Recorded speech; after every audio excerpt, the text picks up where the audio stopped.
That was just blind luck in a sense, right? Yellow fever virus and some of the things that we had done to understand that virus, we could just readily apply to hepatitis C. So I think if we hadn't had the freedom, to work on yellow fever, which, as I mentioned, there's a vaccine, so why are you interested in working on this virus that we can protect people against already? But, trying to understand some of the basic aspects of that put us in a good position to do something on hepatitis C.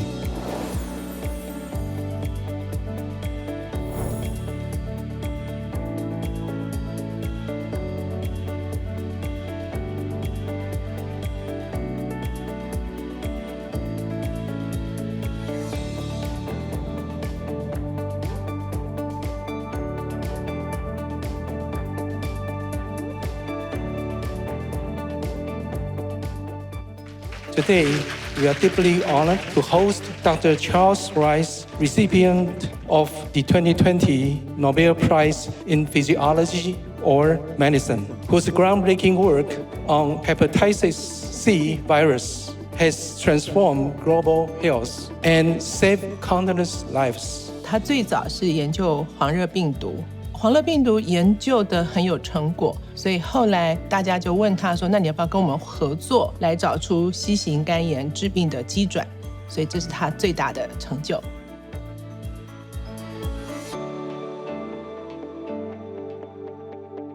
I grew up in Sacramento, California. As an undergraduate, I went to UC Davis, which has a really fantastic vet school. So I took a lot of different courses, but one of the ones that was the most influential was the introductory biology course.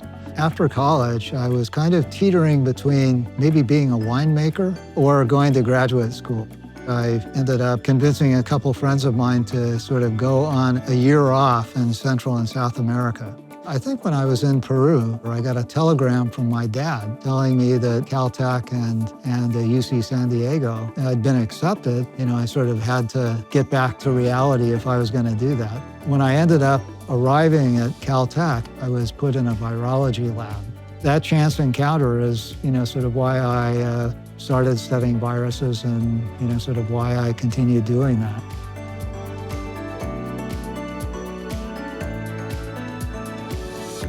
But I think that in terms of hepatitis C, sort of really not having any, sort of really compelling positive results, that this could be amplified in cells. With every one of these attempts, particularly in the chimpanzee model, we'd inject sort of the next hepatitis C construct that we hope would replicate.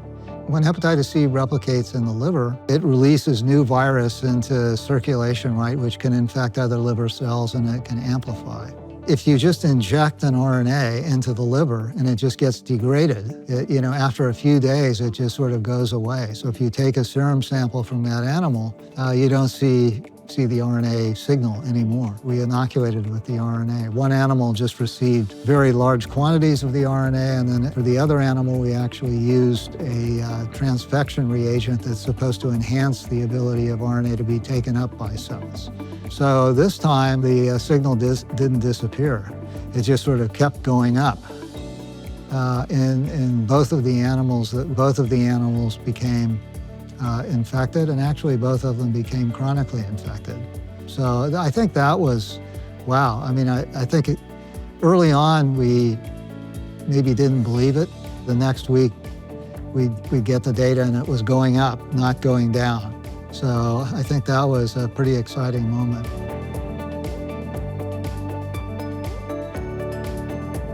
We were sort of confronted with hepatitis C with the treatment that people had shown worked sometimes for hepatitis B, interferon. And so people started using that on hepatitis C. It can work, but it had all these side effects. So you feel terrible, you have chills, a fever. In addition, people would not only, sort of be nauseous, but, they'd get depressed and just feel crappy. And right, so that's caused by interferon. And one of the experiences that I had was a family who had adopted a baby who was hepatitis C positive.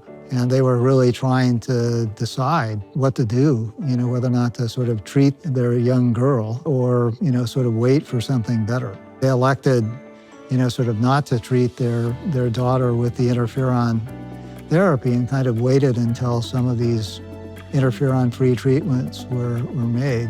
And it really made, sort of a big difference for that family to have, sort of a safe, effective treatment without side effects for their child, who's now married with 3 children herself or something like that.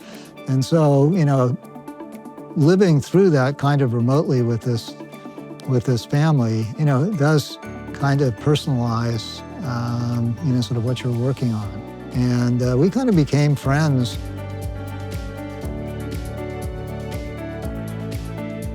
In the case of hepatitis C, the factors that I think prevented vaccine development were many. I mean, one is that people that resolve the infection naturally can be reinfected. There does seem to be some protection, but sort of it's not like many infections like yellow fever. If you get yellow fever and you survive, you're protected for life.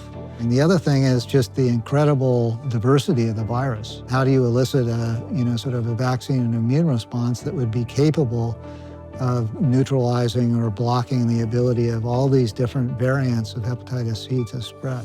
People now have gone on to isolate, antibodies that are sort of broadly neutralizing. How do you actually prove that your vaccine works?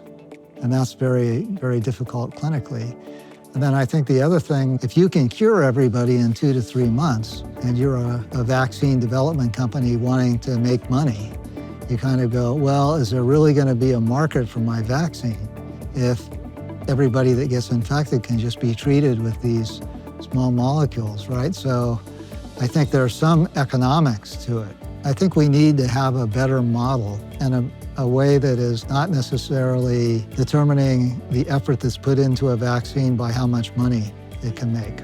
Treatment, prevention, and also things that are economically viable or not, which I think is something in the infectious disease space that we feel acutely, in the sense that, there are lots of infectious diseases that don't affect, developed countries where progress needs to be made. These are just not solved yet. It's just a matter of finding the money to pay for the research.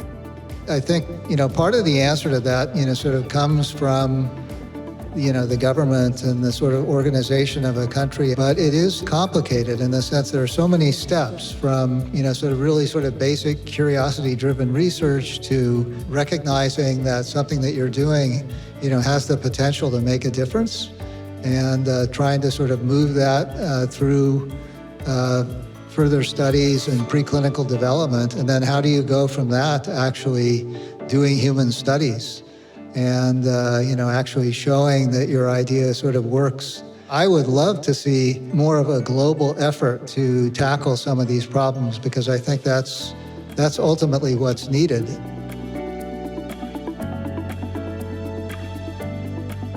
If we study or we design virus by AI, for example, would modern virology research do any harm to, in terms of ethics, to the human society? I do worry, particularly seeing about some of the conflicts that are going on in the world right now, although I think we feel that the virologists are not smart enough to come up with a virus that is as well adapted to spreading in the human population as that one. Well, I think people do use AI to sort of ask questions. It seems to be becoming increasingly pervasive. There are a lot of, potential time-saving, sort of benefits of AI just in terms of practical things. I'm not opposed to it. I think you have to be your own worst skeptic. And, that's true more so now, perhaps, than it was in the past, because there's so much information and misinformation, sort of flying around.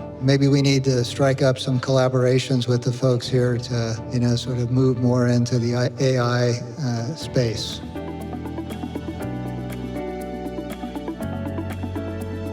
I don't know, I'd be lost, I think. I might spend a little bit more time with the dogs, but I do think it's important that, given the limited resources that are available for science, when you become less productive as an older scientist. It's time to, throw in the towel and make room for the next generation. I think that humans, even as sort of very young humans, are very curious. They're capable of assimilating a lot of information and observing things and deciding for themselves what they believe and what they don't believe and why. So I think it's important to sort of have an educational structure that is open and, basically fosters, sort of curiosity and investigation. It's actually nice to come to an event like this where there are so many sort of enthusiastic sort of young people, and because, that's the future.